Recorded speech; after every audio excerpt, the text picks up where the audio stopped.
तो आजकल के टाइम पे लोगों को गेम खेलना इतना ज़्यादा पसंद है कि वो पूरा पूरा दिन बस गेम खेलते रहते हैं। और असल मायने में गेम एक ऐसा जरिया है जिसकी वजह से हम आसपास की सारी टेंशन को भूल जाते हैं और अपने प्लेयर के ऊपर ही कंसंट्रेट करते रह जाते हैं।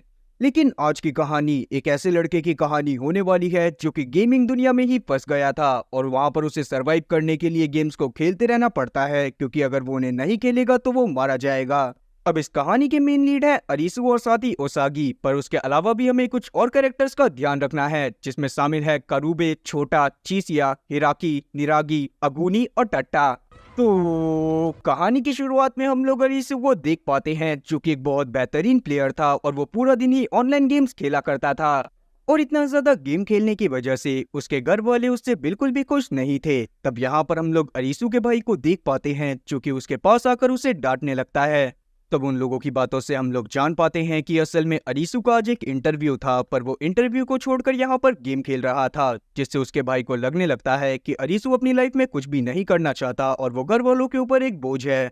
और अब अरीसू, जिससे ये सारी बातें बर्दाश्त नहीं होती, और वो डिसाइड करता है कि वो अपने घर को छोड़कर यहाँ से चला जाएगा। इसीलिए वो तुरंत ही अपने कमरे से बाहर निकलता है और घर से बाहर निकलने के बाद कारूबी को कॉल करता है, जो कि उसका पक्का वाला यार था और उसे भी उसकी जॉब से निकाल दिया गया था क्योंकि वो अपनी बॉस की वाइफ के साथ ही गपागप कर रहा था। और तब हम लोग इनके ग्रुप के तीसरे मेंबर छोटा से भी इंट्रोड्यूस हो पाते हैं, जो कि एक कॉर्पोरेट वर्क करा करता था ताकि वो अपने घर परिवार के खर्चे को चला सके।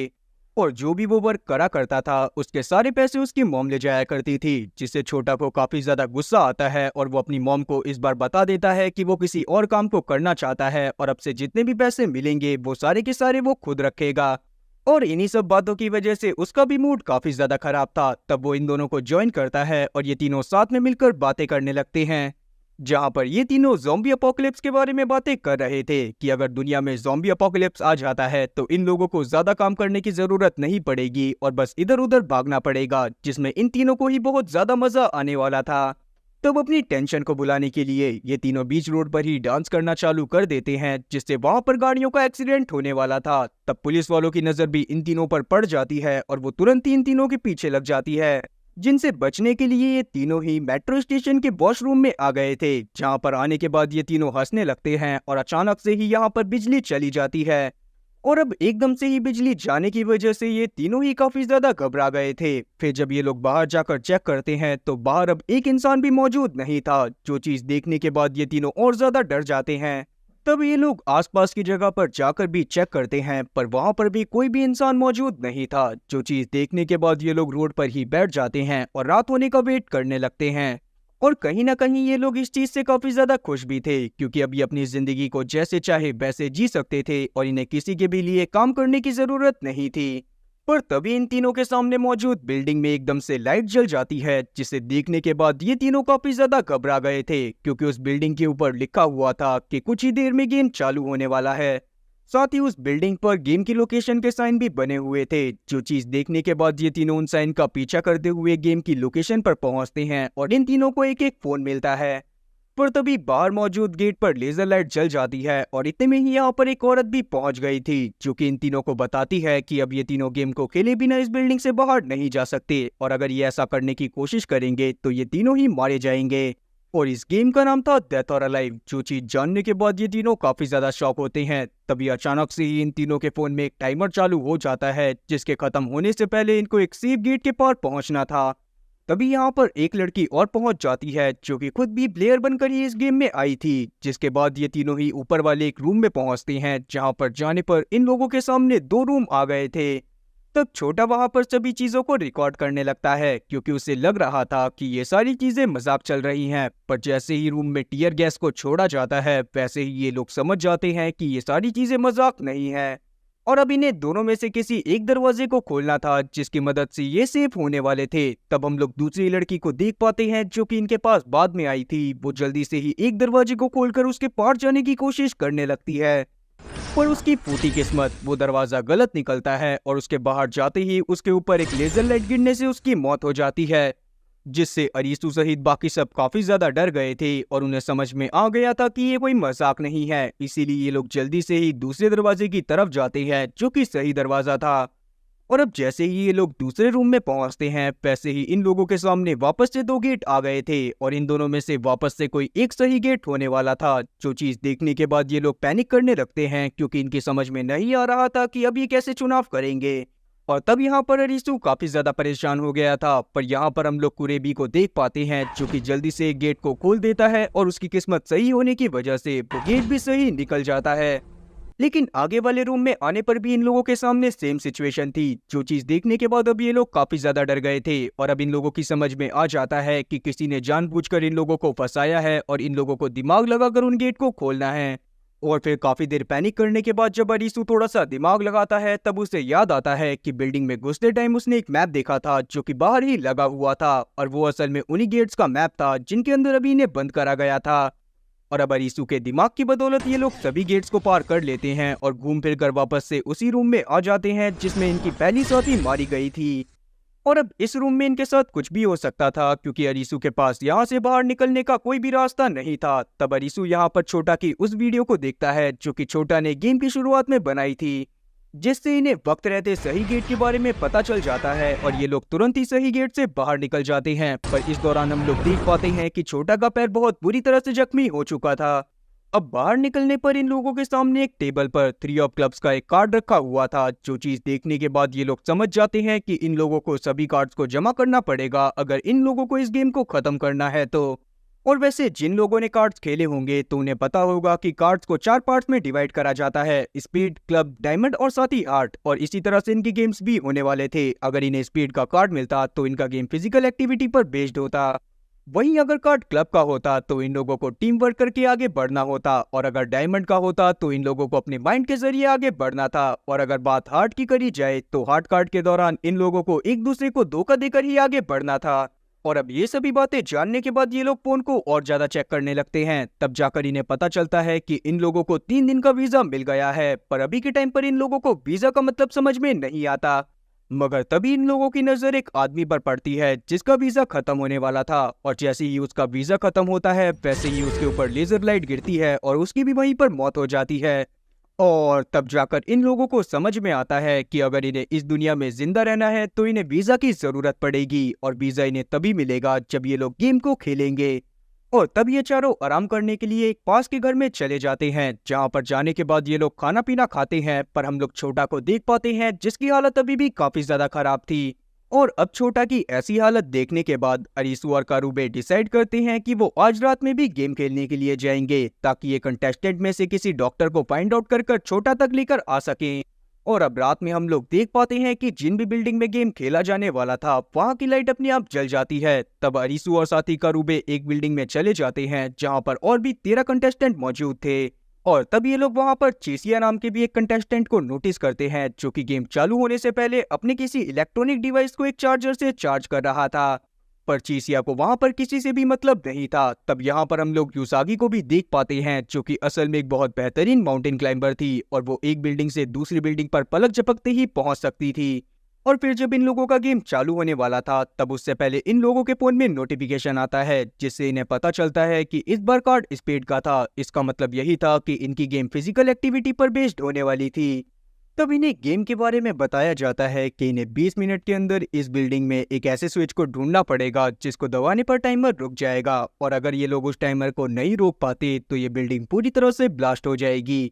और मुसीबतें सिर्फ इतनी ही नहीं थी, बल्कि इस गेम में काफी सारे हंटर को भी इनके पीछे छोड़ा जाने वाला था, जो कि जैसे ही इन्हें देखते वैसे ही इन्हें जान से मार देते।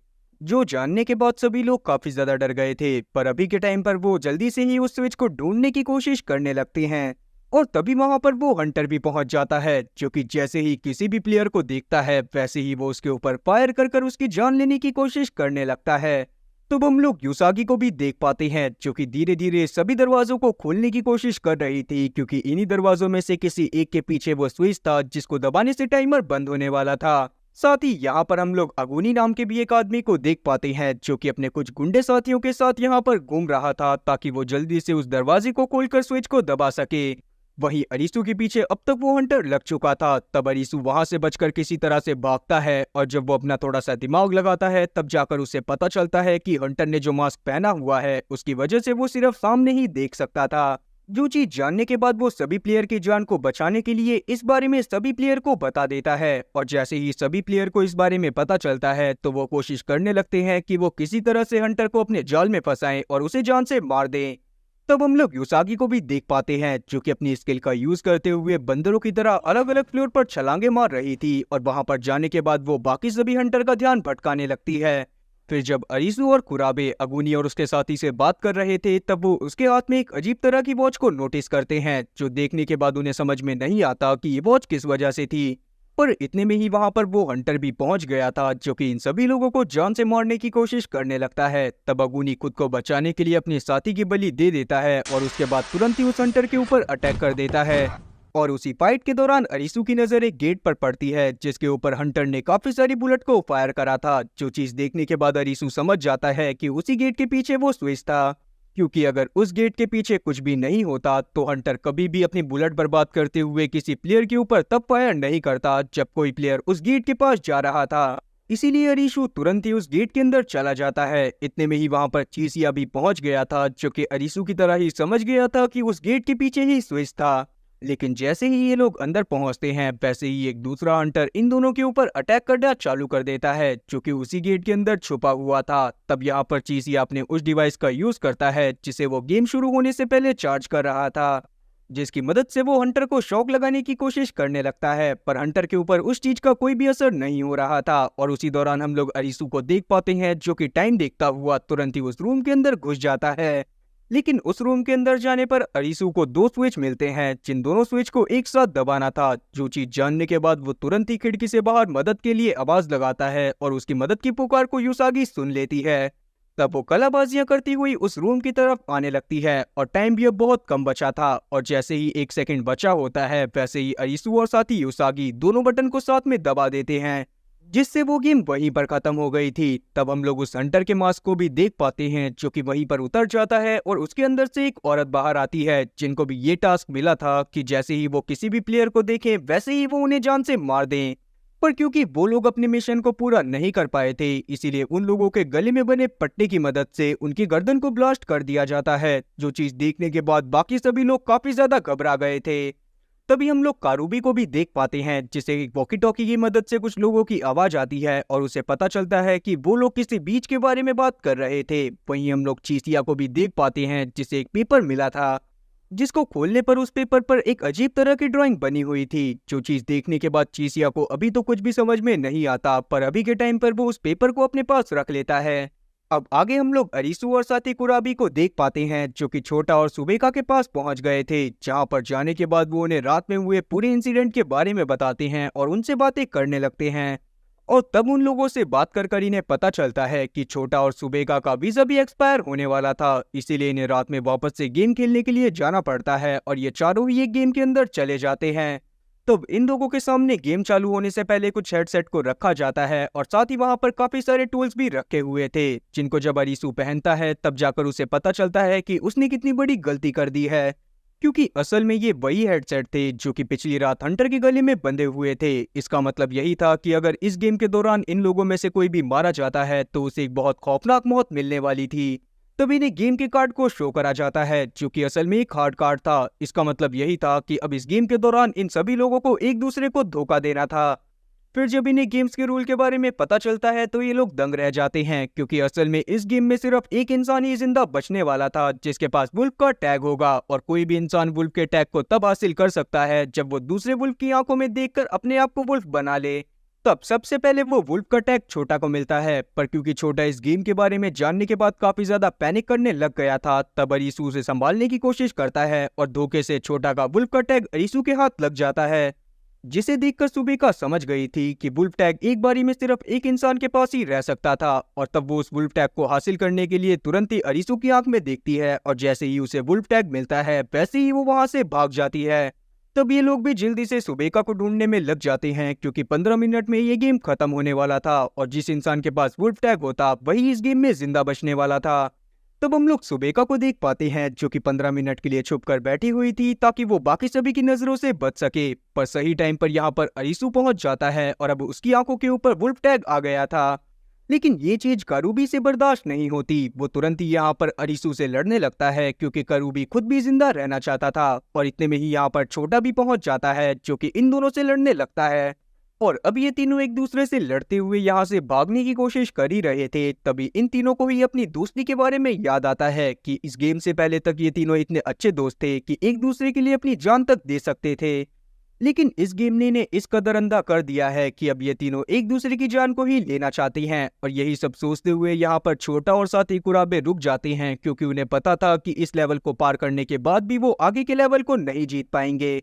और इसीलिए वो डिसाइड करते हैं कि वो अरीसू को ही आगे भेजेंगे ताकि कम से कम वो अपनी जान को बचा पाए। इसीलिए यहाँ पर छोटा सुबेका को भी पकड़ लेता है ताकि सुबेका यहाँ पर अरीसू के सामने आकर उससे वुल्फ टैग हासिल ना कर ले।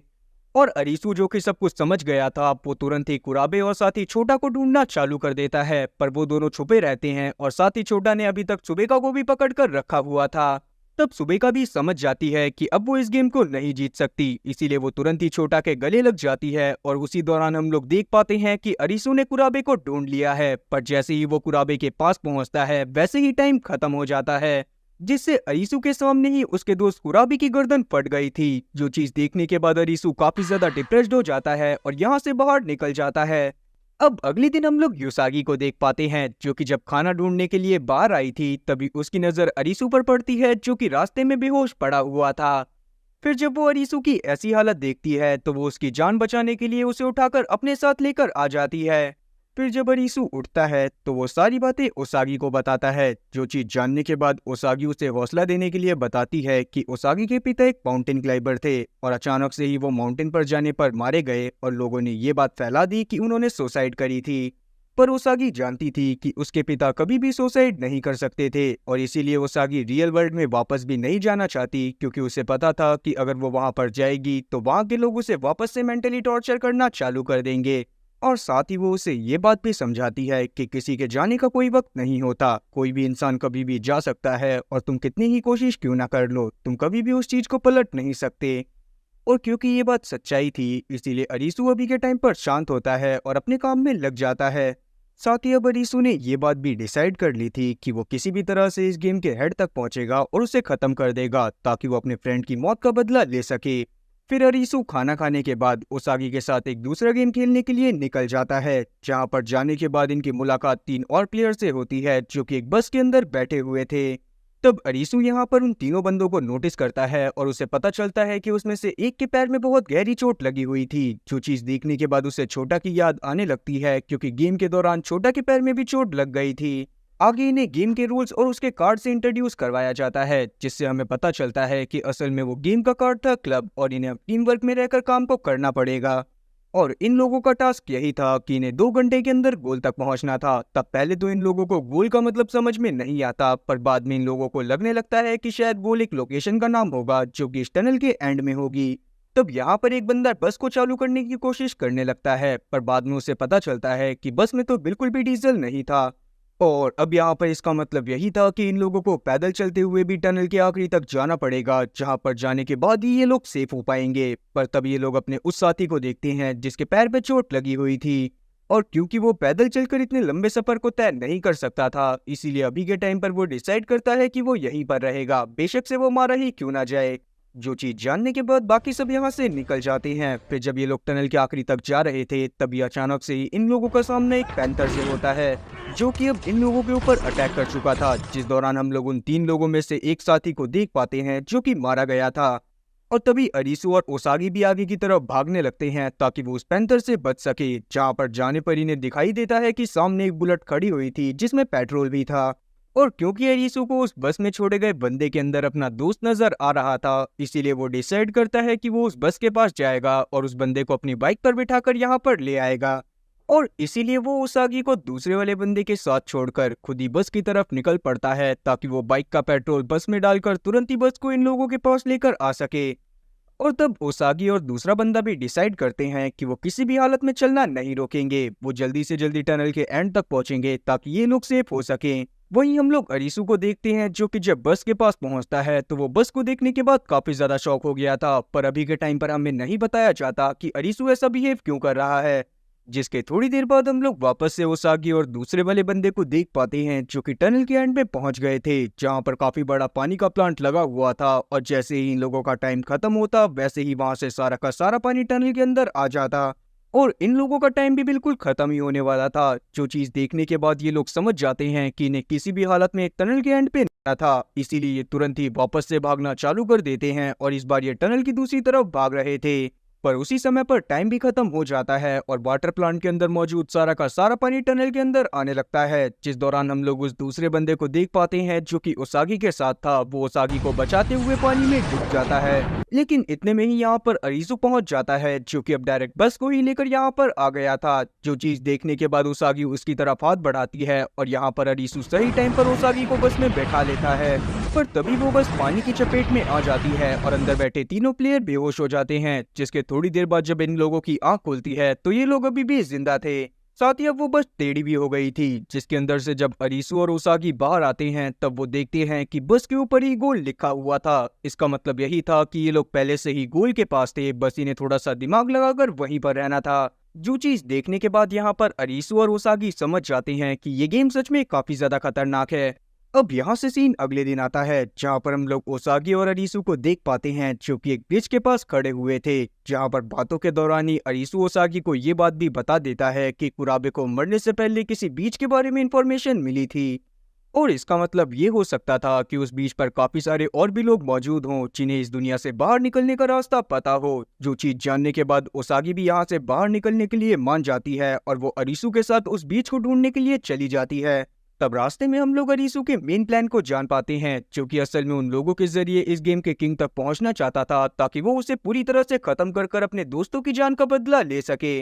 पर इन्हें बीच में पहुंचने तक काफी ज्यादा टाइम लगने वाला था और उसी दौरान हम लोग ओसागी और अरीसू को देख पाते हैं जो कि एक दूसरे से काफी ज्यादा अच्छी बॉन्डिंग बना चुके थे। और उसी दौरान हम लोग ओसागी को देख पाते हैं जो कि अरीसू को काफी सारी सर्वाइवल ट्रिक भी सिखाती है ताकि अरीसू उनका उपयोग अपनी गेम में कर अपनी गेम को बेहतर कर सके। फिर रात के समय में हम लोग अरीसू और ओसागी को देख पाते हैं जो कि कुछ लोगों के ऊपर नजर रख रहे थे, जिनके हाथ में भी बिल्कुल सेम वॉच थी जैसी हमने अगुनी और उसके साथियों के हाथ में देखी थी। और जब वो लोग अपनी गेम को खत्म करने के बाद यहाँ से कहीं पर जा रहे होते हैं तभी ओसागी और अरीसू नोटिस करते हैं कि उन लोगों के पास कार भी है, साथ ही उसमें फ्यूल भी था। जो चीज देखने के बाद ये दोनों काफी ज्यादा दंग रह गए थे। तब ये लोग समझ जाते हैं कि इस जगह पर कोई ना कोई ऐसा इंसान तो जरूर मौजूद है जिसे इस जगह के बारे में सारी की सारी इन्फॉर्मेशन है। इसीलिए ये लोग तुरंत ही उस गाड़ी का पीछा करते हैं और एक बिल्डिंग के पास पहुंच जाते हैं, जहां जाने पर जब इन लोगों के सामने वो बिल्डिंग आती है तब ये लोग उस बिल्डिंग को देखने के बाद और ज्यादा शॉक हो गए थे, क्योंकि असल में पूरे शहर में लाइट नहीं आ रही थी पर उस बिल्डिंग के अंदर लाइट जल रही थी। अब ये लोग सोच ही रहे थे कि ये लोग बिल्डिंग के अंदर कैसे जाएं कि तभी अचानक से ही कोई पीछे से आकर इन दोनों को बेहोश कर देता है और जिसके थोड़ी देर बाद जब इन लोगों की आंख खुलती है तो इन लोगों के सामने एक हेटर नाम का बंदा था और उसके अकॉर्डिंग वही इस गेम का हेड था और उसने ही यहाँ पर सभी लोगों को बुलाया था। और ये सारे के सारे लोग वही थे जो कि अपनी जिंदगी में काफी ज्यादा डिप्रेस थे और आगे प्रोग्रेस नहीं करना चाहते थे। तब अरीसू यहाँ पर हेटर से यहाँ से बाहर निकलने का रास्ता पूछने लगता है, जिस पर हेटर उसे एक दीवार दिखाता है जिस पर सारे कार्ड्स बने हुए थे। साथ ही वो अरीसू को ये बात बताता है कि अगर इन कार्ड्स में से तुम्हारे पास 6 कार्ड्स होंगे तो तुम इस दुनिया से बाहर जा सकते हो। जो चीज जानने के बाद अरीसू डिसाइड करता है कि वो जल्दी से जल्दी 6 कार्ड्स को जमा करेगा। साथ ही हम लोग हेटर की बातों से ये बात भी जान पाते हैं कि अगुनी और उसके साथी भी हेटर के साथ ही मिले हुए थे, इसीलिए हेटर उन्हें काफी सारी फैसिलिटीज प्रोवाइड करता था ताकि उन्हें गेम्स को जीतने में आसानी हो। और आज के दिन भी वो अरीसू और ओसागी को एक गेम खिलवाने वाला था, क्योंकि ये लोग बिन पूछे इस जगह पर आ गए थे। तब यहाँ पर अरीसू और ओसागी डिसाइड करते हैं कि वो हेटर की दी हुई गेम को जरूर खेलेंगे। अब रात के समय में जब गेम चालू होती है तो यहाँ पर हम लोग चीसिया को भी देख पाते हैं जो कि गेम के बारे में पता करते हुए ही यहाँ पर आ गया था। साथ ही इस गेम में प्लेयर्स में होने वाले थे अगुनी और उसकी पूरी टीम। तब इन लोगों को 4 जानवरों को मारने का टास्क दिया जाता है, जिसमें एक था पैंथर, दूसरा था टाइगर, तीसरी थी ईगल और चौथा था एक बोर। पर यहाँ पर भी हम लोग बॉलीवुड की तरह नेपोटिज्म को देख पाते हैं, जिसमें हेटर ने अपने सभी साथियों को काफी सारी गन्स प्रोवाइड करी थी ताकि वो आसानी से जानवरों को मार सकें। तब हम लोग अगुनी की टीम को देख पाते हैं जो कि अपने पास मौजूद हथियार की मदद से सभी जानवरों को जान से मार देते हैं। वहीं दूसरी तरफ हम लोग ओसागी को देख पाते हैं जिसे भी एक टीम का कैप्टन बनाया गया था और उसे एक बिल्डिंग में जाकर 9 नंबरों को ढूंढना था। जिसके लिए उसके पास सिर्फ 9 माचिस की तिल्ली थी और पूरी बिल्डिंग में अंधेरा था। तब हम लोग उसागी को भी देख पाते हैं, जो कि किसी भी तरह से टाइम खत्म होने से पहले उन सभी नंबरों को ढूंढ लेती है। और फिर हमें अरीसू को दिखाया जाता है, जिसे हेटर की ही एक टीम मेंबर अपने साथ एक गेम खिलाने के लिए लेकर जाती है, जिस गेम के अकॉर्डिंग ही अरीसू की हैकिंग स्किल को टेस्ट करा जाने वाला था। तब अरीसू और कुछ लोगों को एक रूम में छोड़ दिया जाता है, जिसके अंदर धीरे धीरे पानी बढ़ रहा था और ऊपर की तरफ काफी सारी इलेक्ट्रिकल वायर्स थी, जिसमें जैसे ही पानी लगता वैसे ही यहाँ पर मौजूद सभी लोग मारे जाते। जिससे बचने के लिए इन लोगों के पास एक रास्ता था कि इन लोगों को इनके सामने लगे 3 स्विच में से पता लगाना था कि असली स्विच कौन सा है जिसके थ्रू बल्ब जल सकता है। लेकिन मेन दिक्कत यही थी कि जैसे ही ये लोग किसी भी स्विच को ऑन करते तो वैसे ही बल्ब के सामने लगा गेट बंद हो जाता और इन लोगों को कभी पता ही नहीं चलता कि कौन से स्विच से बल्ब जलता है। तब यहाँ पर हम लोग एक औरत को देख पाते हैं, जो कि वहां पर मौजूद एक वायर को छू लेती है, जिससे वो बेफालतू में ही मारी जाती है, जिसे देखने के बाद सभी लोग काफी ज्यादा डर गए थे। तब अरीसू यहाँ पर अपना दिमाग लगाता है और एक लड़की को उस जगह पर भेज देता है जहाँ पर वो गेट मौजूद था, जिसके अंदर का बल्ब इनको चेक करना था। फिर अरीसू यहाँ पर बी स्विच को ऑन करता है और वैसे ही बल्ब के सामने लगा गेट बंद हो जाता है। जो चीज देखने के बाद अरीसू कुछ सोचते हुए थोड़ी देर बाद बी स्विच को वापस से बंद कर देता है। और जैसे ही अरीसू ने ऐसा करा था वैसे ही हम लोग वहां पर मौजूद लड़की को देख पाते हैं, जो कि उस बल्ब को छूकर चेक करने लगती है कि वो गर्म हुआ या फिर नहीं। लेकिन अभी के टाइम पर बल्ब गर्म नहीं था। जो चीज जानने के बाद अरीसू समझ जाता है कि बी किसी भी चीज का आंसर नहीं है, जिसके बाद वो ए स्विच को ऑन करता है और बिल्कुल सेम प्रोसेस को दोहराता है। और इस बार जब उस लड़की ने बल्ब को चेक करा था तो बल्ब गर्म था। इसका मतलब यही था कि ये सही आंसर था और इसके साथ ही अरीसू भी अपने दिमाग की वजह से इस टास्क को जीत जाता है। और अब क्योंकि अरीसू भी हेटर की टीम का एक हिस्सा था, इसीलिए रात के समय में हेटर सभी लोगों को मीटिंग पर बुलाता है और सभी लोगों को बताता है कि आज उसका वीजा एक्सपायर होने वाला है, इसीलिए आज वो गेम खेलने के लिए जाने वाला है। और यहाँ पर हेटर अब अरीसू को ये बात भी बताता है कि इस जगह पर जितने भी प्लेयर मौजूद हैं वो जब जीतते हैं तो उनको अपने कार्ड हेटर को देने पड़ते हैं, ताकि वो इस होटल में मौजूद सभी फैसिलिटीज का आनंद उठा सकें। जिससे हेटर के पास काफी सारे कार्ड हो गए थे और वो चाहता था कि वो 20 कार्ड को और जमा करे और जल्दी से इस गेम से बाहर निकल जाए। जो चीज जानने के बाद अरीसू को सोचने लगता है। तब यहाँ पर हम लोग अगुनी को भी देख पाते हैं, जो कि अपने कुछ साथियों को अजीब सा इशारा करता है और उसके इशारे से हम लोग समझ पाते हैं कि वो कुछ ना कुछ हरकत तो जरूर करने वाला है। अब यहाँ से सीन आता है अगले दिन, जहाँ पर हम लोग अरीसू और उसागी को देख पाते हैं, जो कि सभी प्लेयर से बात करते हुए इस होटल के बारे में पता करने की कोशिश कर रहे थे। साथ ही वो उनसे ये बात पता करने की कोशिश भी कर रहे थे कि अगर वो शहर से बाहर जाते हैं तो क्या होगा। पर किसी के पास भी इस चीज का जवाब नहीं था, क्योंकि सभी लोग जानते थे कि अगर वो हेटर से भागने की कोशिश करेंगे तो हेटर उन सभी लोगों को जान से मार देगा। और तभी यहाँ पर अरीसू अगुनी के कुछ गार्ड्स को नोटिस करता है, जो कि एक लाश को अपने साथ ले जाकर डस्टबिन में फेंक रहे थे। जो चीज देखने के बाद अरीसू तुरंत ही उस डस्टबिन के पास जाता है और उस डस्टबिन को खोलने की कोशिश करता है। और जैसे ही वो डस्टबिन खुलता है वैसे ही अरीसू के हाथ पैर फूल जाते हैं, क्योंकि उसके सामने काफी सारी लाशों का ढेर आ गया था। जो चीज देखने के बाद वो काफी ज्यादा डर जाता है। और अब इतने में ही यहाँ पर चेसिया और ओसागी भी पहुंच गए थे, जिनसे बात करने के बाद अरीसू को ये बात पता चलती है कि ये सभी लोग वो हैं जो कि इस होटल से भागने की कोशिश कर रहे थे। और अब ये बात जानने के बाद अरीसू ने यहाँ से बाहर निकलने का प्लान छोड़ दिया था। तब वो चीसिया से बात करते हुए उसके साथ ये प्लान बनाता है कि वो हेटर को मारकर उसके सारे कार्ड को चुरा लेगा, जिस पर चीसिया भी एग्री कर गया था, क्योंकि वो इस बात को जानता था कि अगर इन लोगों के पास कार्ड्स होंगे तो ये लोग इस दुनिया से बाहर निकल सकते हैं। पर तभी इन लोगों के पास खबर आती है कि हेटर पहले ही मारा जा चुका है। जो चीज जानने के बाद ये तीनों काफी ज्यादा परेशान होते हैं और तुरंत ही हॉल में चले जाते हैं, जहां पर बाकी सब लोग भी मौजूद थे। साथ ही वहां पर जाने के बाद ये लोग अगूनी की हालत को देखकर समझ गए थे कि कहीं ना कहीं अगूनी ने ही हेटर को जान से मरवाया है। पर अभी के टाइम पर हम लोग अगूनी को देख पाते हैं, जिसके ऊपर कोई भी शक नहीं कर रहा था। तब अगूनी यहाँ पर हेटर की मौत के बाद खुद को ही नया किंग घोषित कर देता है और जो लोग उसकी बात को नहीं मानते वो उन सभी लोगों को जान से मरवा देता है। अब थोड़ी देर बाद हम लोग अगूनी को देख पाते हैं, जिसके हाथ एक पर्ची लगी थी जिसमें उस तिजोरी का पासवर्ड लिखा हुआ था, जिसमें हेटर ने सारे कार्ड छुपा कर रखे हुए थे। पर क्योंकि उन कार्ड्स के ऊपर अरीसू और चीसिया की भी नजर थी, इसीलिए दोनों ही डिसाइड करते हैं कि वो आज के दिन ही जाकर उन सभी कार्ड्स को ले आएंगे।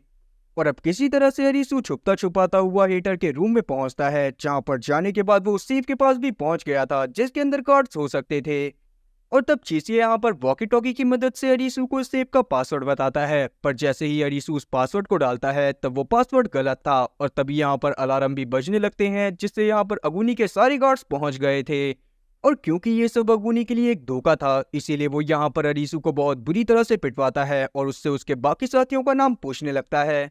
पर अरीसू यहाँ पर किसी का भी नाम नहीं बताता। जो चीज जानने के बाद यहाँ पर अगुनी के साथी अरीसू को एक रूम में बंद कर देते हैं और आज ही अरीसू का वीजा भी एक्सपायर होने वाला था और अगर वो यहाँ पर बंधा हुआ था तो वो गेम खेलने भी नहीं जा सकता था।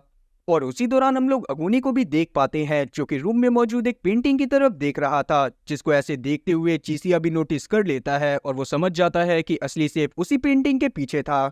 इसीलिए वो रात में मिलकर कोना के साथ प्लान बनाने लगता है कि वो जल्दी से जल्दी बाकी सभी कार्ड्स को चुरा लेगा और यहाँ से निकल जाएगा। और वहीं हम लोग उसागी को देख पाते हैं जिसके पास अगुनी के कुछ साथी आ गए थे ताकि वो उसके साथ गलत हरकतें कर सकें। इसीलिए उसागी उनसे छूटने की कोशिश करने लगती है। वहीं हम लोग चीसिया को देख पाते हैं जिसने हीटर के रूम से सारे के सारे कार्ड चुरा लिए थे, पर अभी के टाइम पर जब वो कोना के साथ यहाँ से बाहर जाने की कोशिश करता है तब जाकर उसे पता चलता है कि आज का गेम का अरीना उनका ये होटल ही होने वाला था। और इस बात का मतलब भी साफ था कि इन लोगों के बीच में कोई ऐसा आदमी मौजूद था जो कि गेम को कंट्रोल करने वाले को सारी की सारी इंफॉर्मेशन दे रहा था। और इसीलिए जैसे ही गेम को कंट्रोल करने वाले को ये बात पता चली कि अगुनी यहाँ का नया बॉस बन गया है तो तुरंत ही उसने इस जगह को ही गेम अरीना बना दिया। फिर जैसे ही सबको ये बात पता चलती है कि ये होटल ही गेम अरीना बन चुका है और यहाँ पर मौजूद सभी लोगों को अब गेम खेलनी पड़ेगी तो सभी लोग काफी ज्यादा परेशान होते हैं। इसीलिए सब लोग तुरंत ही हॉल में पहुंच जाते हैं, पर हम लोग अरीजू को देख पाते हैं जो कि अभी भी उसी रूम के अंदर बंद था और वहां से भागने की कोशिश कर रहा था, पर उस चीज में वो सफल नहीं हो पा रहा था। वहीं हम लोग सभी प्लेयर्स को देख पाते हैं जिनके सामने एक डेड बॉडी पड़ी हुई थी जो कि एक मौका नाम के प्लेयर की थी, जिसे किसी ने स्टैप कर कर जान से मार दिया था। और इन लोगों का आज का टास्क यही था कि इन्हें किसी भी हालत में उस मर्डरर को ढूंढना है जो कि इन्हीं में से मौजूद कोई प्लेयर था। और अब इन्हें ये बात भी बताई जाती है कि उस मर्डरर को ढूंढने के बाद इन लोगों को उसे बाहर जल रही आग में जलाना होगा, जिसके बाद ही ये टास्क खत्म होने वाला था। और अगर ये लोग ऐसा नहीं करते हैं तो इस बिल्डिंग के अंदर मौजूद सभी लोग मारे जाने वाले थे।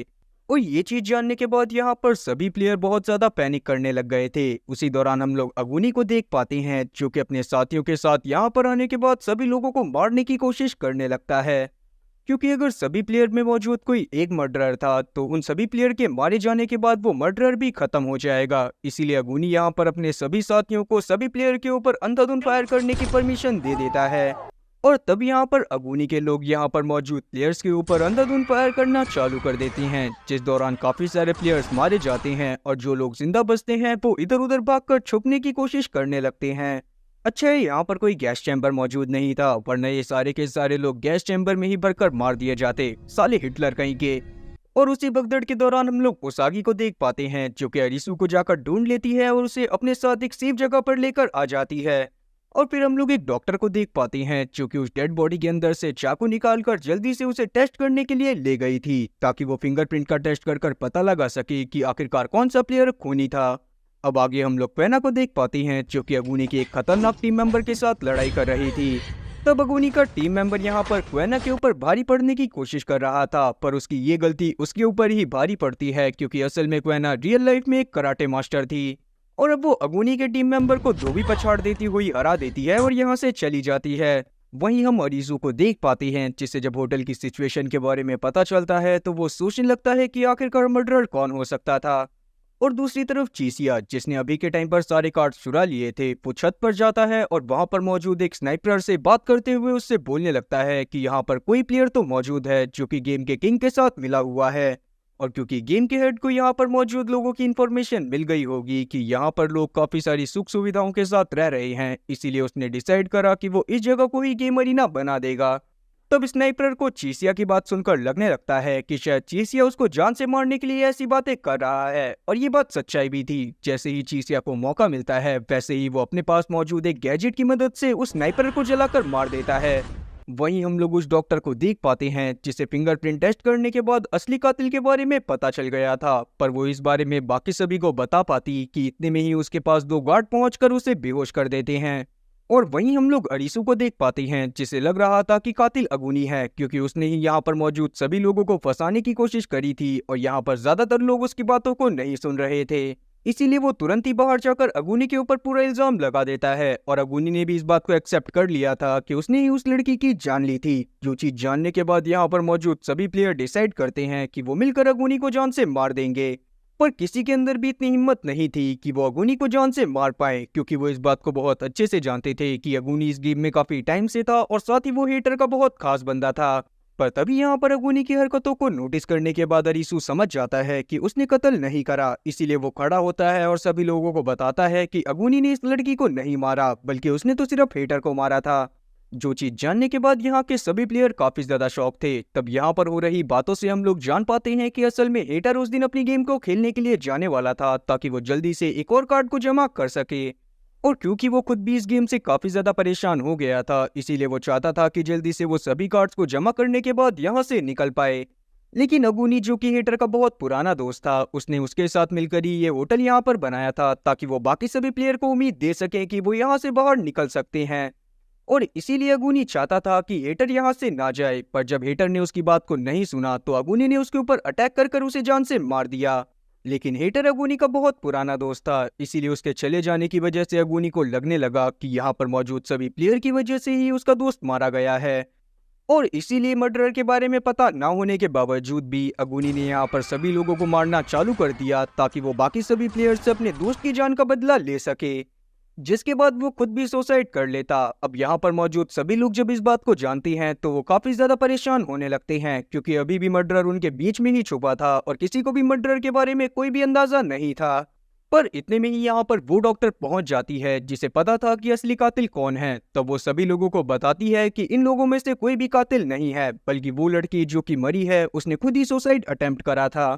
जो चीज जानने के बाद यहाँ पर मौजूद सभी लोग उस लड़की की लाश को अपने साथ लेकर आग की तरफ जाने लगते हैं। पर हम लोग अगुनी को देख पाते हैं, जो कि उन्हें ऐसा करने से रोकना चाहता था, क्योंकि वो सभी प्लेयर को जान से मारना चाहता था, जिस बात की वजह से यहाँ पर मौजूद सभी प्लेयर बहुत ज्यादा भड़क गए थे और वो अगुनी को भी जान से मारना चाहते थे। उसी दौरान हम लोग उस लड़की की दोस्त को देख पाते हैं, जो कि सभी लोगों के सामने आकर एक्सेप्ट करती है कि वही गेम मास्टर के साथ मिली हुई थी। और उसका और उसकी मरी हुई दोस्त का काम यही था कि वो किसी भी हालत में गेम के अंदर से लोगों का इंटरेस्ट खत्म ना होने दे, इसीलिए ही उसकी दोस्त ने भी सुसाइड करा था। जो चीज जानने के बाद सभी लोग और ज्यादा परेशान हो जाते हैं। और ये बात जानने के बाद अगुनी भी काफी ज्यादा शॉक हुआ था। उसी दौरान हम लोग अगुनी के एक साथी को देख पाते हैं, जो कि यहाँ पर आने के बाद वापस से सभी लोगों के ऊपर फायर करना चालू करने वाला था। और उसी दौरान हम लोग एक लेजर को भी देख पाते हैं, जो कि उसी लड़की के ऊपर आकर गिर जाती है, जिसने एक्सेप्ट करा था कि वो गेम मास्टर के साथ मिली हुई थी। और ये चीज देखने के बाद बाकी सभी लोग काफी ज्यादा शॉक हुए थे। पर अगुनी के साथी को इस बात से कोई भी फर्क नहीं पड़ता, वो यहाँ पर मौजूद सभी प्लेयर को जान से मारना चाहता था। तब अगुनी यहाँ पर अपने साथी को पकड़कर अपने साथी आग में ले जाता है और मारा जाता है। तब बचे हुए प्लेयर भी दोनों लड़कियों को आग की तरफ लेकर चले जाते हैं और खुद बिल्डिंग से बाहर निकल जाते हैं, जिसके साथ ही उनका ये वाला टास्क भी खत्म हो गया था। आगे हम लोग चीसिया को देख पाते हैं, जिसने अंदर मौजूद इस गेम के कार्ड को भी जीत लिया था, जिसका नाम था 10 ऑफ हार्ट्स। और तब वो अपने पास मौजूद बाकी सभी कार्ड्स को यहाँ से लेकर निकल जाता है। अगले दिन हम लोग अरीसू को देख पाते हैं, जो कि उसागी के साथ बैठा हुआ था। तब उसागी यहाँ पर उसे उस लड़की का फोन दिखाती है जिसने कन्फेस करा था। और फिर जब ये लोग उसके फोन को चेक करते हैं तो इन्हें पता चलता है कि वो लड़कियां इस गेम को इंटरेस्टिंग बनाने के लिए कितने पापड़ बेला करती थी। साथ ही इन्होंने उस ऑफिस के बारे में भी पता लगा लिया था, जहां पर से सारी चीजें कंट्रोल करी जाती थी। और क्योंकि एंड टाइम तक उन दोनों लड़कियों को अपने बारे में किसी को भी सच्चाई नहीं बतानी थी, इसीलिए दूसरी लड़की के कन्फेस करते ही वो लेजर बीम की वजह से मारी गई। और फिर जब अरीसू वहां पर उसागी के साथ पहुंचता है, तब वो देखता है कि उस ऑफिस को पूरी तरह से खाली कर दिया गया है और वहां पर काफी सारे लोगों की डेड बॉडी पड़ी हुई थी, जो कि उस जगह पर काम करा करते थे। और इतने में ही वहां पर उस ऑफिस को ढूंढते हुए चीसिया और साथी कोना भी पहुंच गए थे। और जब वो लोग इस नज़ारे को देखते हैं तो वो काफी ज्यादा परेशान होने लगते हैं। और क्योंकि अभी के टाइम पर चीसिया के पास फेस कार्ड्स के अलावा बाकी सभी कार्ड्स मौजूद थे, इसीलिए चीसिया के वहां पर आते ही एक सुपर कंप्यूटर चालू हो जाता है, जिसमें ये लोग एक औरत की परछाई को देख पा रहे थे। और वो इन लोगों को बताती है कि ये लोग नेक्स्ट स्टेज पर पहुंच गए हैं, जिसमें इन लोगों का सामना और भी खतरनाक लोगों से होने वाला था। और उन लोगों को हराने के बाद इन्हें 4 फेस कार्ड को जमा करना था, जिसके बाद ये लोग इस वर्ल्ड से बाहर जा सकते थे। जो चीज जानने के बाद ये सभी लोग काफी ज्यादा परेशान हो जाते हैं। पर क्योंकि इन लोगों के पास कोई और रास्ता नहीं था, इसीलिए ये लोग बाकी 4 फेस कार्ड को जमा करने के लिए बाहर आ जाते हैं, जहां पर आते ही इन लोगों का स्वागत करा जाता है और ऊपर इन्हें काफी सारे बलून्स दिखाए जाते हैं, जिसमें से हर बलून के नीचे एक गेम चल रहा था और उस गेम को जीतने पर इन लोगों को एक फेस कार्ड मिलने वाला था। जो चीज जानने के बाद ये लोग डिसाइड करते हैं कि ये लोग बाकी 4 फेस कार्ड को भी जमा कर लेंगे। तो इस सीरीज का सीजन 1 यहीं पर खत्म होता है और इसके आगे की कहानी इसके सीजन 2 में कंटिन्यू होगी, जिसको मैं जल्दी से जल्दी अपलोड करने की कोशिश करूंगा। तो उम्मीद है कि एक्सप्लेनेशन अच्छी लगी होगी। अगर एक्सप्लेनेशन अच्छी लगी हो तो चैनल को सब्सक्राइब करना और बेल नोटिफिकेशन को ऑल पर सेलेक्ट करना और वीडियो को भी लाइक करना। मैं ऐसी ही और मजेदार एक्सप्लेनेशन वीडियोस लाता रहूंगा। खैर, तब तक के लिए टाटा और गुड बाय।